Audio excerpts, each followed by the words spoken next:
Welcome back. Let's continue from where we left off.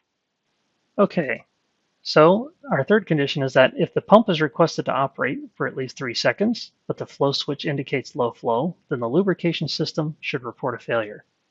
Okay, well, to be able to get a failure signal out of the lubrication system, I need to get information from the pump unit, and I have no ability to edit logic here at this level, so we'll go into the pump unit, and now we can add logic to the failure output of the pump unit.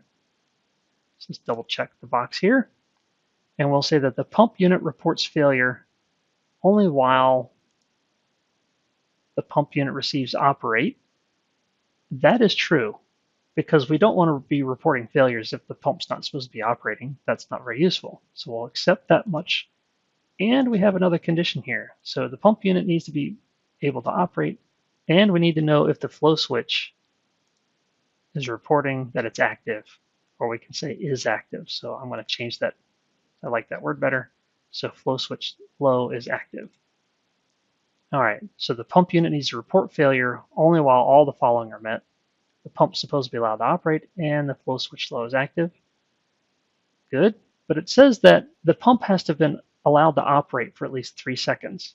So this other drop-down box on the pump unit line, right before the and or, allows us to add a couple things. In this case, we can add a time constraint. So if the pump unit receives operate for a consecutive time of 3 seconds, and the flow switch flow is active, that's what we want.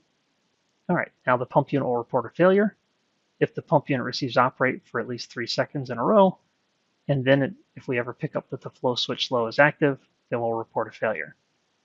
Great, so our last step though is to hook this pump unit failure up to the lubrication system failure. And for that, we can just do a direct draw, direct wire from this failure to this failure. There we go. We want the lubrication system to report a failure only while the pump unit reports failure. That is correct. Okay, that should be it for our logic. And now we can actually check our model to see if we've got everything taken care of and don't have any loose ends. So to do that, we're going to go to the File, we're going to go Verify Model Logic, and it's going to check our logic to see if there's something going on. And you'll notice that it turns conditions red or orange, lets us know if there's things that's missing. In this case, we have orange at the project level and orange at the pump unit. Let's start by looking at the project level. So we go out to the project level, and there it's orange. We hover over it, and the orange error pops up, says no logic is defined. Now in this case, that's okay, because this is outside the lubrication system. We don't have to have any logic. We won't have any logic. All we know is that we will be receiving an enable signal. So there is no logic needed here, so that warning is okay. Let's go look at the next warning here for the pump unit and find out what's wrong. The pump. We forgot to connect our pump so that it knows to operate when the pump unit's allowed to operate. So in this case, we're just going to do a direct wire from operator of the pump unit to the pump itself. Operate the pump only while the pump unit itself receives operate. That is correct. Good, and you'll notice that our condition goes away from here, and we have no other conditions. And we can switch back to navigation mode by clicking this little symbol here, and that's it. So congratulations, we've just finished designing our system using WonderLogix.